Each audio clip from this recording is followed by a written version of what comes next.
Vamos de vídeo ao vivo sobre tarô. Será que alguém vai entrar agora? Deixa eu esperar um pouquinho.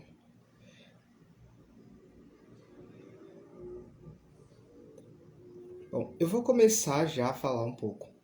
Eu resolvi fazer esse vídeo para falar a respeito das cartas do tarô.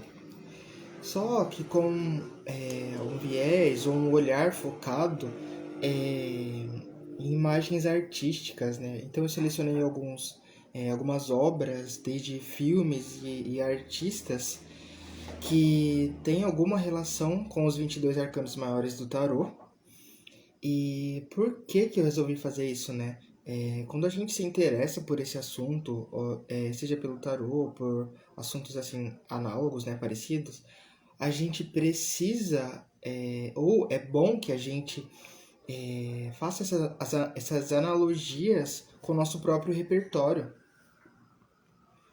É muito rico para o nosso conhecimento e para nossa familiaridade com os arcanos, criar relações deles com as coisas que a gente vê, seja na nossa vida cotidiana, mas também no mundo mais artístico, nas coisas que a gente assiste, nos quadros que são famosos, nos filmes que são muito populares. E aí, aqui eu selecionei algumas obras, alguns filmes, livros e imagens, né, quadros famosos que vão desde mais eruditos e mais famosos até alguns mais populares assim e comuns que, enfim, a gente geralmente associa a arte somente aquela questão do museu, né? Mas aqui eu queria trazer uma variedade maior para que a gente pudesse fazer relação com as coisas que a gente tem contato na nossa vida, né? E é interessante aprender tarô olhando para nossa vida real, para as coisas que a gente interage, até as pessoas da nossa vida pessoal, né? Tudo isso são ferramentas para que a gente tenha essa compreensão.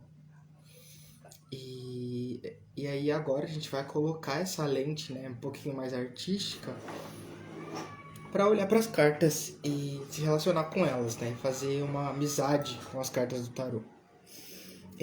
Bom, para quem não conhece o tarô, acho que a maioria daqui que me segue aqui já conhece as cartas.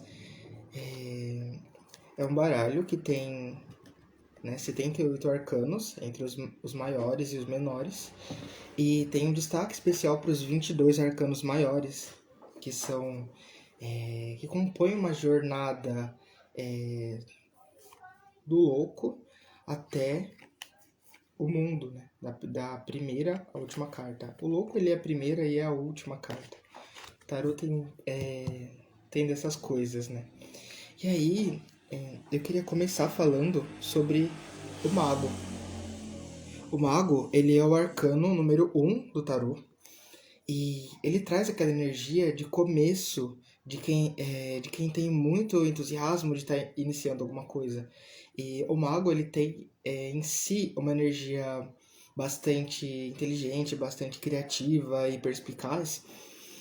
Porém, ele pode mostrar, às vezes, um pouco além do que ele realmente é capaz, porque ele ainda é um iniciante. Ele é o grande iniciador, mas ele também é o grande iniciante aqui das cartas.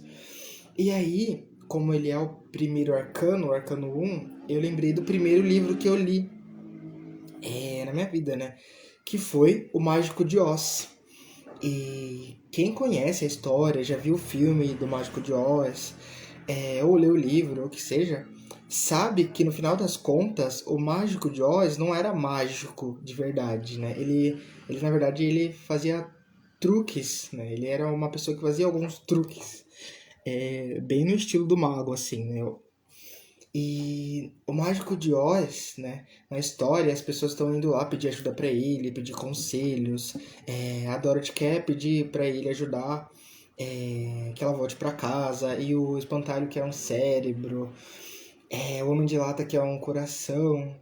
E o Leão vai pedir coragem. E aí, no final das contas, depois de fazer as aventuras que o mágico pede para eles, Eles descobrem que o mágico, na verdade, é só um humano comum que veio do outro país, do país dos humanos comuns, onde não tem bruxas, não tem magos, não tem fadas. E simplesmente ele criou vários truques e vários cenários para se mostrar um pouco além do que ele era.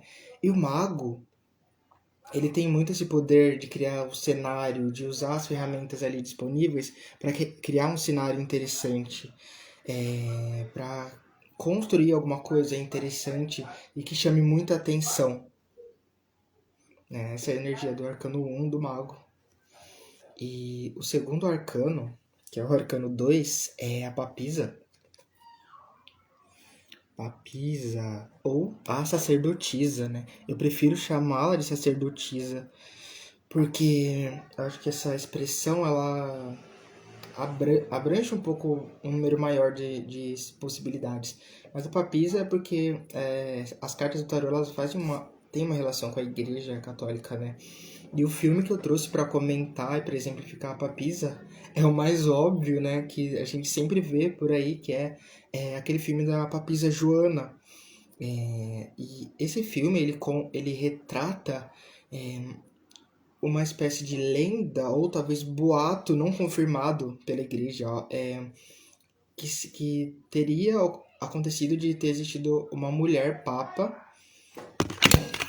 Ops, caiu tudo aqui. Enfim, teria acontecido de ter existido uma mulher papa na igreja, só que ela era uma mulher bastante inteligente e queria muito estudar, segundo a história, segundo o boato ou a lenda, e não era permitido, né, para que ela tivesse esse privilégio aí de estudar. Então ela teria se vestido como homem e, como era muito inteligente, já conseguiu progredir dentro ali daquela estrutura, né, da igreja. E, né, progredindo dentro daquela estrutura, ela conseguiu se tornar papa. E aí parece, né, segundo o boato, que em determinado momento eles descobrem que ela não era um homem, né, porque ela tem um bebê em determinada situação. E tem todo um boato sobre isso, lendas e histórias contadas, né. Mas de fato, a papisa é uma carta que ela é bastante estudiosa, ela tem um livro, só que o conhecimento dela ele vai além dos paradigmas sociais impostos naquele momento. A papisa, ela transcende aqueles paradigmas, ela transcende aquela regra, o status quo, né? Ela transcende um pouco. E as coisas que a papisa faz, esse arcano faz, são bastante sigilosas, ela é extremamente misteriosa, ela faz as coisas de uma forma não linear e escondida, bastante na dela, assim como a papisa Joana teria feito, né? Construído uma nova imagem para ela que transcende o que é o certo e errado para a época. Afinal de contas, ninguém imaginaria que alguém faria algo assim. E é por isso que eu acredito que esse filme ele guarda uma relação muito forte com a papisa. Né? Afinal de contas, retrata uma papisa e é a papisa da história, das lendas, que corriam ali naquele tempo, desde a Idade Média. Né? A terceira carta do tarô, o terceiro arcano, é a Imperatriz, né? A dona da coisa toda. E eu associei a Imperatriz com o famoso quadro Nascimento de Vênus, né, do Botticelli. Por quê? Esse quadro retrata a deusa Afrodite, né, ou Vênus. Me parece que não se tem consenso se aquele quadro retrata realmente o nascimento dela ou a chegada dela em algum lugar mitológico das histórias. Só que aí mostra a deusa no centro de tudo, com toda a sua beleza, toda a sua feminilidade, toda a sua força feminina, sendo servida e ajudada pelas forças da natureza, né, os deuses do vento, e sendo recebida por outras divindades. A Imperatriz, ela é uma grande deusa, né? Ela traz em si bastante força bastante domínio de si, bastante domínio da sua vida e muita beleza, muita jovialidade, ela é a mãe natureza. Assim como nesse quadro, O Nascimento de Vênus, que tem essa relação forte com a beleza, né? Esse pintor, o Botticelli, ele era muito conhecido por conviver de maneira muito forte com esse tema da beleza, assim como a Imperatriz, né? Que traz consigo toda essa força de uma mulher, todo esse poder atrelado a uma jovialidade, a um frescor, atrelado a uma conexão com a natureza, e com toda essa questão de ser bela, assim como Vênus e assim como Afrodite. Inclusive, essa é uma das minhas cartas favoritas do tarô e eu tenho um grau de afinidade bem interessante com a Imperatriz. A Imperatriz, assim como Vênus, ela tem uma questão forte com a arte em si. Né? Assim como Vênus, a Afrodite, né? O planeta na astrologia tem uma relação forte com a arte em si.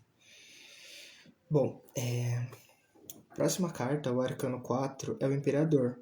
E o que o Imperador traz pra gente? Ele traz uma relação forte com hierarquia, com ancestralidade, aquilo que é herdado por uma ancestralidade, e o poder, e o domínio, né?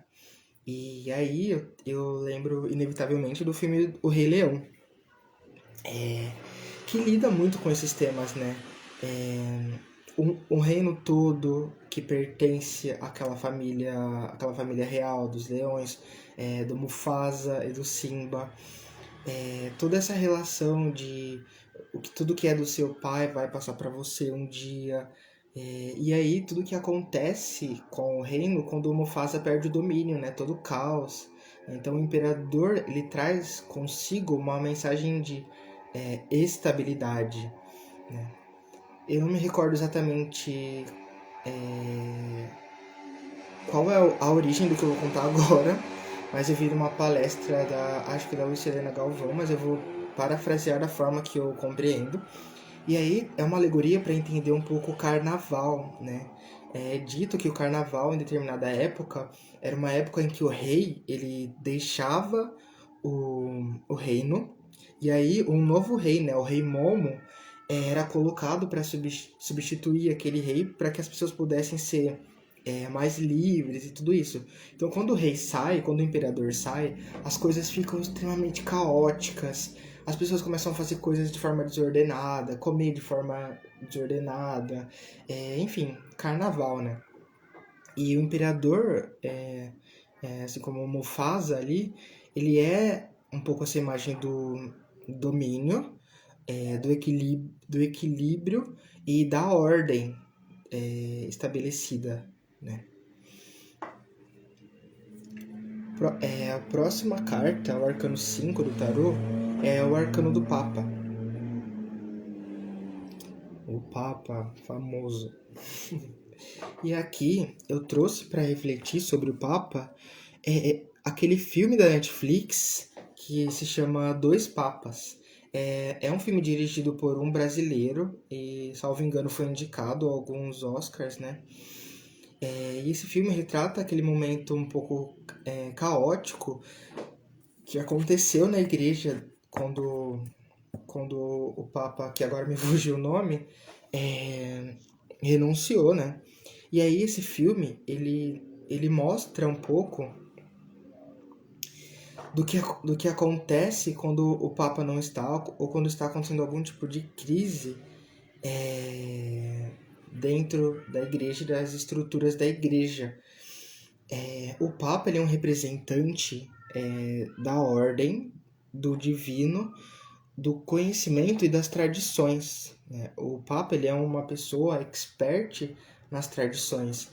E se você assiste esse filme aqui da Netflix, o Dois Papas, você percebe o que acontece quando essa estrutura dessas tradições está sendo minimamente abalada ou passando por alguma mudança, a tensão que ocorre nas pessoas, no mundo, porque o Papa ele traz uma energia de alguém que tem uma conexão direta com o divino e além disso ele é extremamente especialista naquilo, naquela tradição. Ele compreende profundamente aquela tradição. Então ele guarda como se fosse um baú de tesouros mesmo essa carta, esse arcano.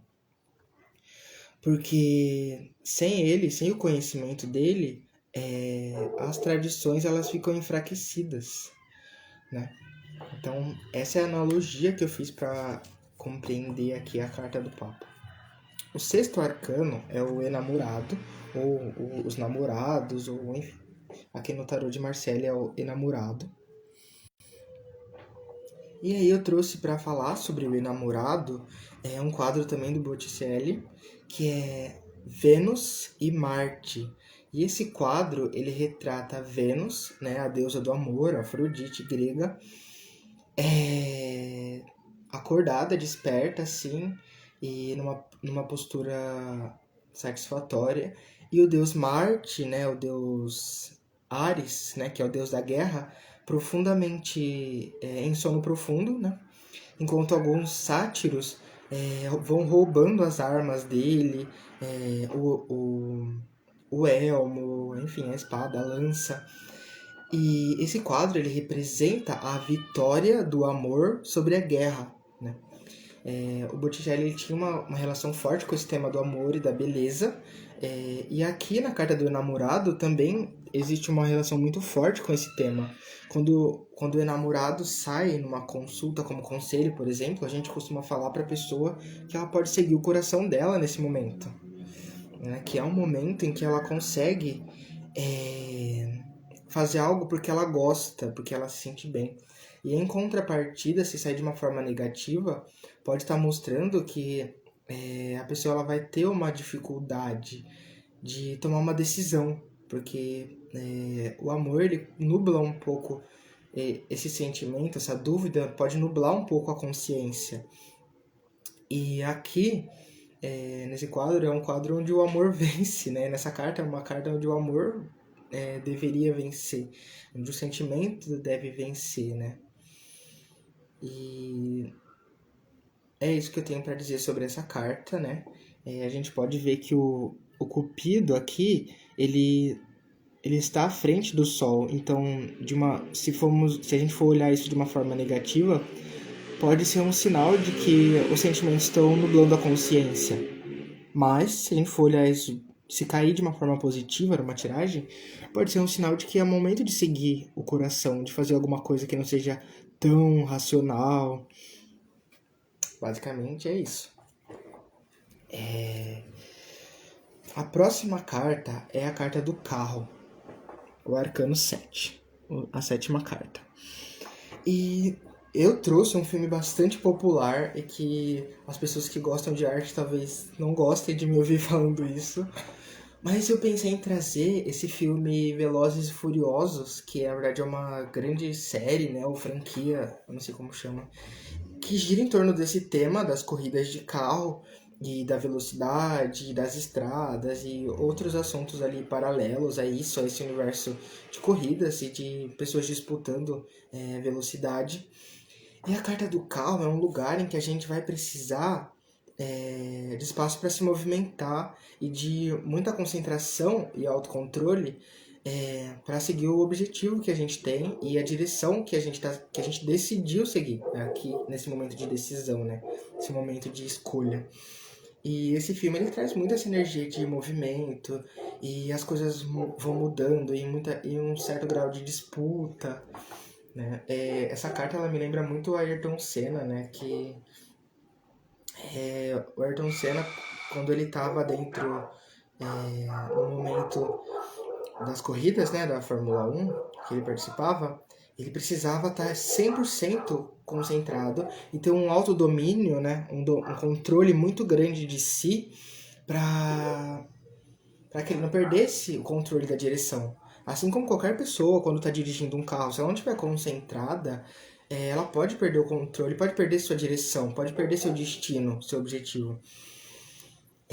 Da mesma forma, quando a gente viaja, por exemplo, com alguém dirigindo, muitas vezes recomendam que tenha uma pessoa do lado como companheiro para conversar com essa pessoa, para que ela consiga se manter desperta, focada, né, na estrada e para que ela não perca o foco. Essa carta, ela mostra um momento onde não se pode perder o foco, onde a gente deve ter o máximo de autocontrole possível. E a próxima carta, o Arcano 8, é a carta da Justiça. A carta da Justiça é uma imagem bastante conhecida, e aí eu trouxe para comentar a Justiça esse quadro que representa a escola de Atenas, né? E esse quadro ele mostra vários professores, alunos, filósofos naquele ambiente que é completamente equilibrado, racional, as cores são neutras, os elementos eles são simétricos, e tem toda essa questão e esse apelo para o lado mais racional, para o lado mais focado no pensamento, assim como essa carta. Então esse famoso quadro aí da escola de Atenas, que a gente vê muito nos livros de história, né? Ele guarda essa energia da justiça, que é uma energia equilibrada, uma energia que faz as coisas de uma forma bastante racional, bastante fria, simétrica, equilibrada, que não deixa as coisas partirem para o exagero. O arcano número 9, o eremita, ele representa um eremita, né, um homem de idade considerável, bem mais velho, que deve ter aqui no mínimo uns 90 anos, e ele tá vivendo seu momento de solitude, independência e liberdade. O eremita, ele me lembrou esse filme, né, que é O Velho e o Mar, que é um filme e livro, né, um filme inspirado no livro, que foi indicado ao Oscar e em algumas categorias, né, e inclusive acredito que, salvo engano, o autor também teve uma indicação ao Nobel de Literatura.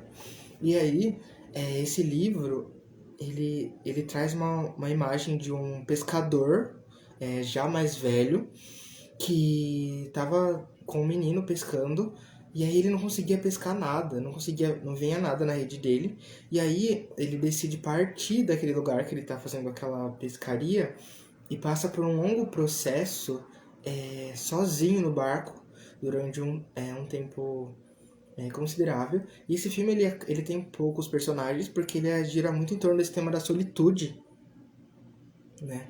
De fazer as coisas sozinho, de fazer as coisas por si. Essa solitude que traz consigo maturidade, independência e um grau alto de autoconhecimento, né? De saber quem se de saber o que é necessário para si. Né? Por isso que eu selecionei esse filme para comentar esse arcano, o arcano do eremita. E aí, o próximo arcano, ele é um dos arcanos mais caóticos que a gente tem, que é a Roda da Fortuna.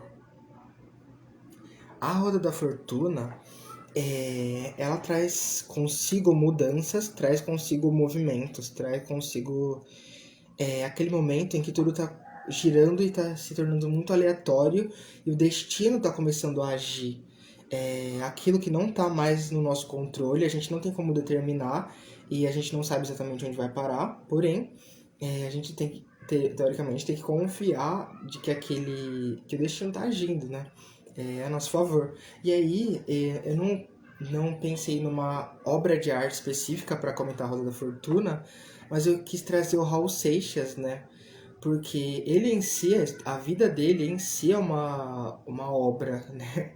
Ele é uma pessoa que vivia com muita intensidade de acordo com os valores dele e ele trazia essa mensagem de ser uma metamorfose, de ser alguém que muda, considerava o lado mais aleatório, até mais místico da vida, né? O Raul Seixas era essa pessoa. E se a gente for acompanhar as letras dele e os períodos da vida dele, a gente percebe como realmente ele foi se transformando na vida e foi se movimentando e foi fazendo as coisas acontecerem, né? Porque por mais que a gente negue, a vida é isso, a vida a vida sempre pede mais, sempre pede mudança da gente. O arcano 11, 11º arcano, é o arcano da força. A força, ela traz um contraste grande entre a gentileza, a energia mais feminina da gentileza, do cuidado e do afeto, com o lado mais selvagem e mais bruto e rígido. E aí, qual filme exemplifica esse contraste melhor do que A Bela e a Fera? Eu não encontrei algo que exemplifique esse contraste de uma forma mais lúdica e mais clara, né? Esse filme onde aquela mocinha do interior que gostava de ler muitos livros e cuidar da família acaba se apaixonando por essa fera selvagem, brava, bastante ligada a sentimentos mais tensos, né? E aí, esse contraste vai gerar algo novo, vai gerar uma terceira... Vai gerar uma criação, porque os dois se influenciam, assim como nesse arcano, né? O arcano 11, o arcano da força, essa energia mais delicada e essa energia mais selvagem, elas se influenciam, e há aqui uma questão forte com o controle, né? Individualmente um controle de si, dos próprios instintos, para que eles sirvam a pessoa e não a pessoa seja dominada por eles. E nos relacionamentos, um cuidado com o outro, um cuidado para não deixar o nosso lado um pouco, que é o lado menos dominado e mais selvagem, ferir os outros, por exemplo. Todas essas analogias, elas são bastante amplas e cada autor vai dar um toque diferente, né, para as cartas. Vai dar um olhar diferente, né? Estou trazendo aqui esse olhar mais focado nessas obras artísticas, porque, como eu disse lá no começo, colocar essa lente das obras que a gente conhece, que fizeram parte da nossa vida, é um passo na direção da compreensão dos arcanos, né? E aí, o próximo arcano ele é um pouquinho tenso, né? O arcano do enforcado, do pendurado, que representa uma pessoa nessa posição desconfortável, nessa zona de desconforto, né? E aí, eu resolvi trazer uma imagem bastante forte para falar do enforcado, que é do Tiradentes esquartejado, né? Esse quadro muito famoso, que muitas pessoas devem ter visto em algum livro de história, na época da escola, ou em alguma situação assim análoga. Porque é um momento que mostra um certo grau de sacrifício, de repente por um bem maior, por uma iluminação, ou por um ideal, né? Assim como Tiradentes teria feito, né? Assim como outras figuras fazem, né? É um sacrifício por uma luta, por um ideal ou por uma iluminação pessoal. É feita essa energia de entrega, esse sacrifício mesmo de si mesmo, de si, de algo que possa gerar prazer. Essa imagem, que é bastante forte, ela tem essa relação com o enforcado, assim como qualquer outro mártir aí da história, né? Cristo. E aí a gente pode pensar, por exemplo, em pessoas que passaram por situações de guerra, de luta, né? O próximo arcano, o arcano 13, é o arcano da morte. E eu trouxe para exemplificar a morte, que na verdade ela dispensa apresentações, né? Esse arcano que deveria ser sem nome, ela dispensa apresentações, porque todo mundo conhece, nem sempre a gente está consciente de que isso é real, de que isso vai acontecer, mas todo mundo sabe que é algo certo na vida, que esses momentos de transformação são certos na nossa vida. E aí eu trouxe o filme do Highlander, né, que é esse personagem famoso, imortal, que vai passando por gerações e gerações, e E ele vai se transformando a cada época, a cada geração, a cada situação. Ele vai se transformando. Porque ele não vai morrer, então ele tem que dar um jeito de viver aqui, né? E a morte, sempre que esse arcano aparece, ela tá pedindo pra gente, em algum grau, ter uma mudança drástica, finalizar, de repente, com um jeito de ser, com uma forma de se comportar, ou mesmo denunciando um final mesmo em alguma parte da nossa vida, né? E aí eu trouxe esse personagem famoso para exemplificar a morte. Porque o Highlander ele se transformou muito durante toda a história, né? Durante todo o filme. Assim como essa carta pede. Em seguida, o arcano 14 é a temperança. Muita gente não gosta da temperança, mas eu tenho um carinho por ela, porque é o meu arcano pessoal, né? É o meu arcano regente. É um arcano bastante...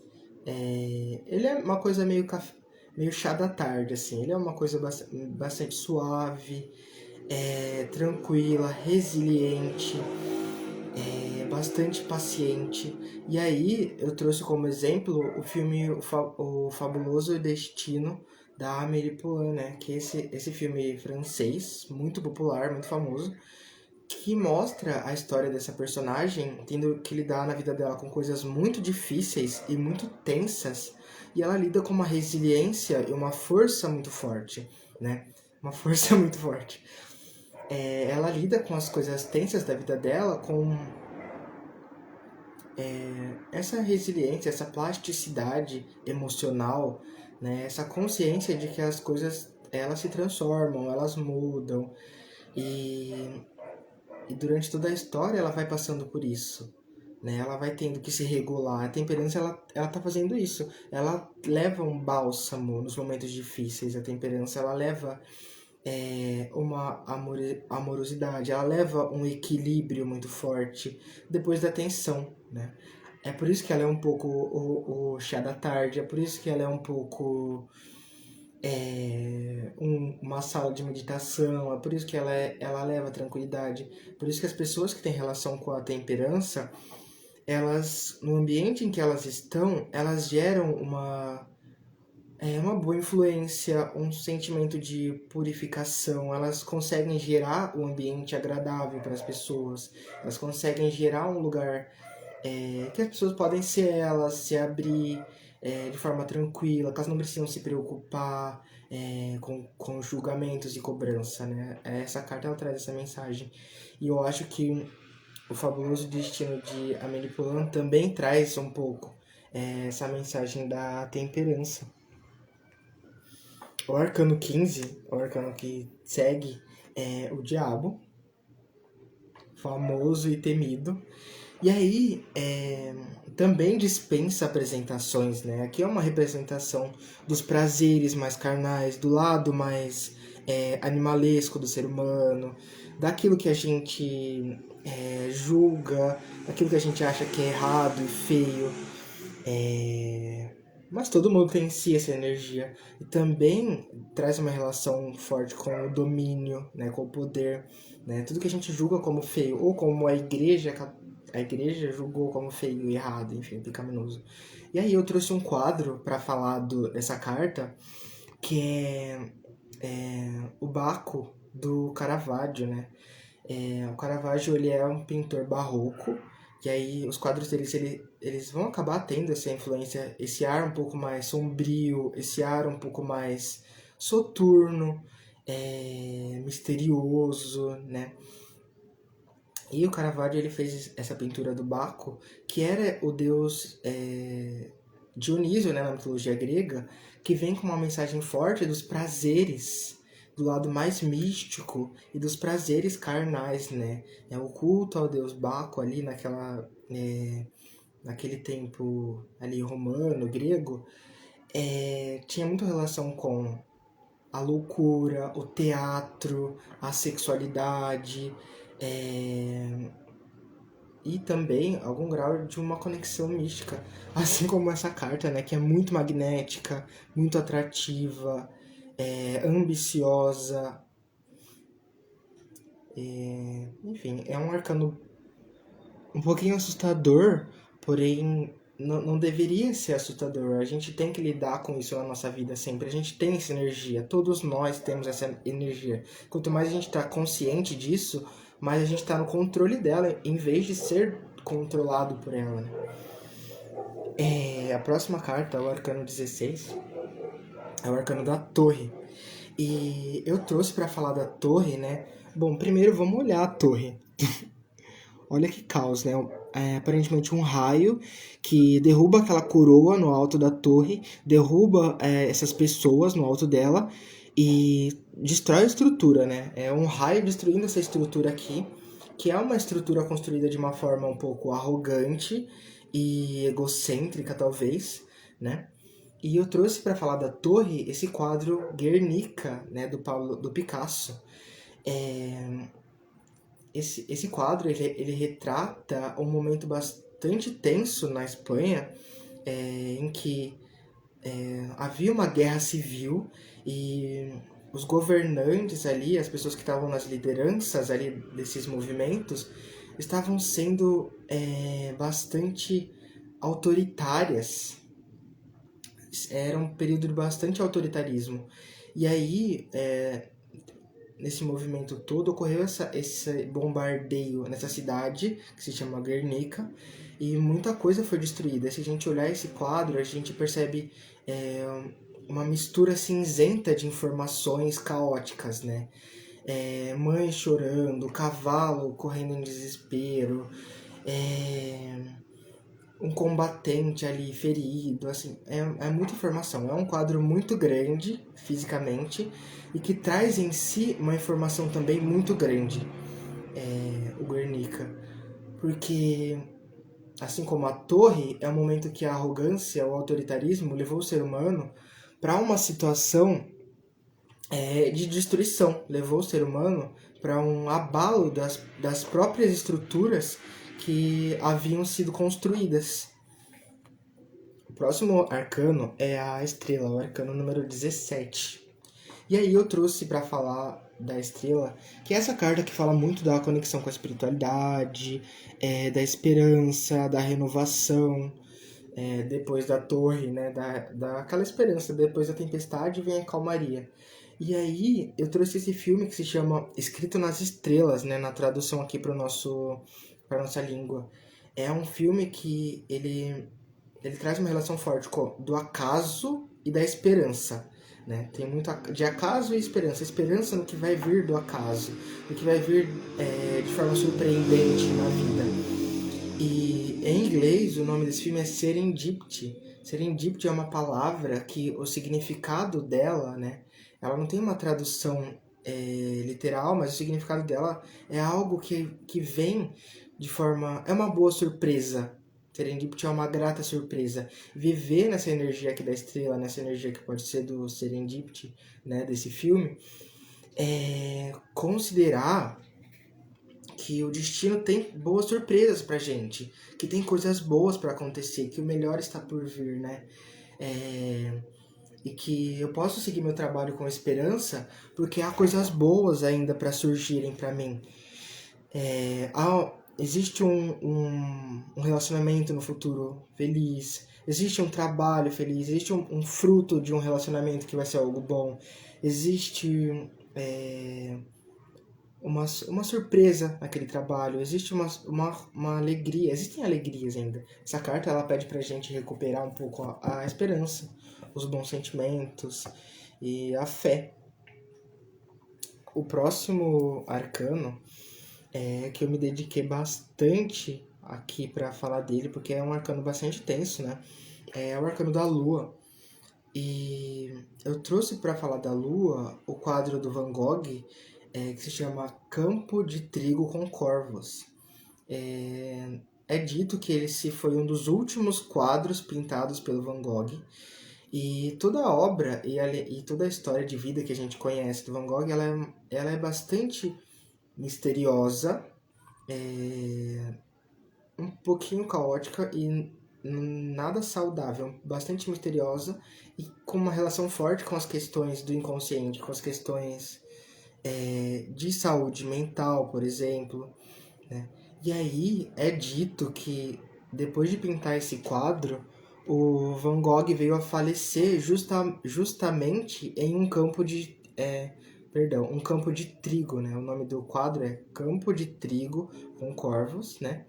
E justamente num campo de trigo foi onde ele veio a falecer depois. Assim como a Carta da Lua, esse quadro e toda a história do Van Gogh traz uma relação forte com o inconsciente, com o que é misterioso e com o que tá para se manifestar, com o que está escondido, com o que está lá no fundo da nossa mente, com o que está lá no fundo da nossa consciência, da nossa inconsciência, na verdade, né? Com o que a gente não tem como certo, com o que é duvidoso, soturno e misterioso mesmo. Assim como a obra e vida do Van Gogh, né? Que ele foi uma pessoa que não vendeu muitos quadros em vida, passou por internações psiquiátricas, arrancou a própria orelha. A Carta da Lua, ela é assim como o Van Gogh, bastante misteriosa, bastante caótica. É um lugar onde a consciência ela perde sua luz. E aí o inconsciente surge, né, naturalmente. O próximo arcano, o arcano 19, é o arcano do Sol. O Sol, eu trouxe aqui para falar dele um quadro que o autor, eu não sei exatamente a pronúncia do nome dele, é Odilon Redon. E o quadro que eu trouxe é a carruagem de Apolo, né? Apolo ou Hélio, né? Eram deuses muito relacionados lá na mitologia grega com a energia do Sol, com o Sol em si. E aí é dito que o deus do Sol ele passava todos os dias com a carruagem dele no céu, né? Assim como o sol, né? Ele nasce e se põe. Então, eles acreditavam que todo dia a luz do sol, ela nascia até o seu apogeu e se punha, né? Morria lá no oeste.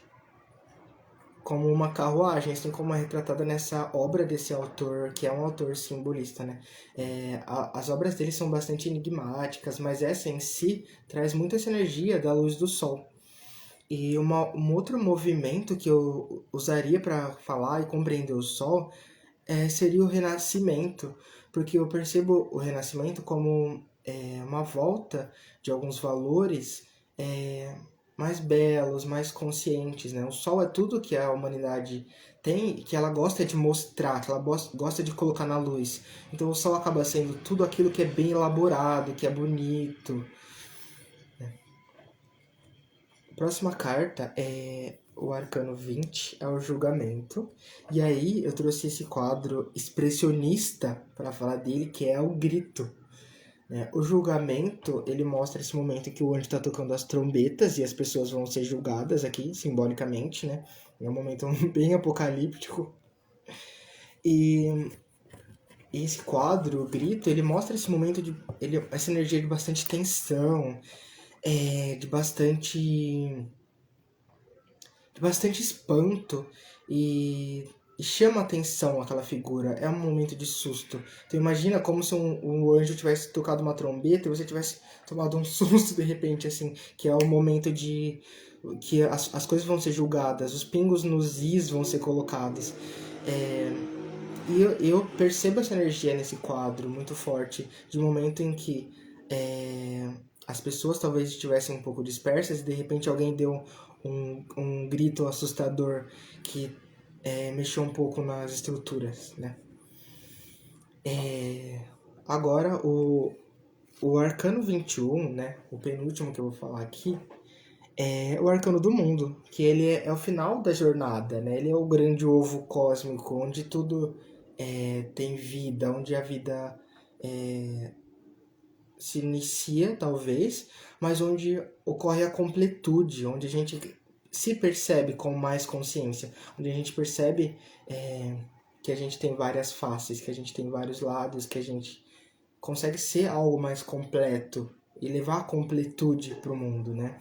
E aí, eu trouxe esse quadro aqui, que é Liberdade Guiando o Povo.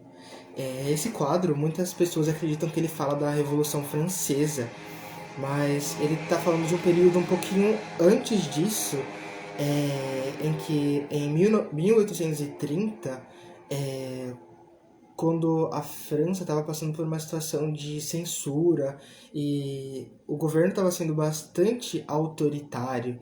E aí as pessoas começaram a se rebelar. Assim, os franceses, eu acho que eles têm uma coisa ali no sangue deles de uma força grande de luta e de manifestação, né? E aí nessa época, em 1830, as pessoas fizeram barricadas e muitos protestos contra esse movimento mais autoritário dos governantes da época, né? E aí, depois de uma série de coisas, culminou na Revolução Francesa, né? Bem depois disso. E aí, quem é que vem no centro dessa revolução, desse caos? Quem é que vem, né? Guiando todo esse movimento? A liberdade. Nesse quadro, a liberdade é mostrada como uma figura feminina, seminua, carregando a bandeira, sendo um foco de luz, uma figura que demonstra o feminino, assim como na Carta do Mundo, se colocando de uma forma livre. E ali, nesse quadro, não é um feminino frágil, é aquele feminino forte, daquelas mulheres que trabalhavam o dia inteiro, que tem uma história de vida, que tem uma história com o trabalho. Né? Esse quadro da liberdade guiando o povo, a meu ver, ele traz um pouquinho dessa energia do mundo. As pessoas buscando isso aqui, buscando a libertação, né? Buscando poder falar com a própria voz e se sentir completo, né? Se sentir mais dono de si e das próprias atitudes, da própria liberdade. O último arcano é o arcano do louco. E eu não consegui encontrar uma obra de arte que simbolizasse o louco especificamente, apesar de que seria muito fácil para mim fazer isso, porque o louco ele é uma figura bastante popular na arte, né? Ele é um palhaço, ele é um bobo, ele é um pouco fora da caixa, né? O louco da Turma da Mônica. Mas eu queria deixar com vocês, né, que estão assistindo esse vídeo, e eu queria deixar para vocês essa ideia, né? Qual filme, qual obra de arte, qual livro, qual música que te lembra essa energia do louco? Que é uma energia de alguém completamente fora da caixa, alguém que está iniciando um projeto, que está iniciando algo novo, que está indo rumo a uma nova direção, a uma nova aventura, a um momento novo, aquele momento que você vai tomar uma atitude, que você vai fazer uma coisa, vai numa direção de um sonho, de alguma coisa, que as pessoas vão falar assim, ia lá, pirou, tá ficando doido, isso daí não vai dar em nada. Mas quando a pessoa tá com essa energia aqui, ela tem um feeling, ela sabe que aquilo que ela tá fazendo tem sentido pra história dela, pra vida dela. E eu queria que vocês comentassem aqui pra mim, ou mandassem no direct, ou em algum lugar que vocês conseguissem entrar em contato, qual personagem, qual música, qual elemento artístico vocês relacionariam com o louco, tá bom? Resumindo aqui, traduzindo tudo que eu deixei pra vocês, o centro de tudo isso é importante a gente entender o tarô com a lente de coisas que são familiares a gente ou que interessam a gente, né? Elementos da natureza, pessoas que a gente gosta, pessoas famosas, filmes, livros, a arte. É importante que a gente traga essas cartas que em si já tem muita informação aqui, em cada lâmina tem muita informação, mas é interessante que a gente relacione essa informação aqui muito preciosa com o nosso próprio repertório, né? Então eu queria com esse vídeo que vocês empoderassem o repertório de vocês e criassem mais repertório para entender as cartas. E a Fernanda colocou aqui Naruto. O Naruto, ele tem bem essa vibe doidinha do louco, com certeza. Né? Bem fora da caixa, que faz as coisas de uma forma bem doidinha ali, mas no final consegue superar os desafios dele, né? E é isso. Eu queria que vocês empoderassem esse repertório de vocês para entender os arcanos e conseguisse interagir com eles de uma forma mais fluida. E aí agradecer todo mundo que entrou aqui na live, que ficou comigo. E qualquer dúvida, é só entrar em contato, né? Tem os comentários, as mensagens diretas. E muito obrigado.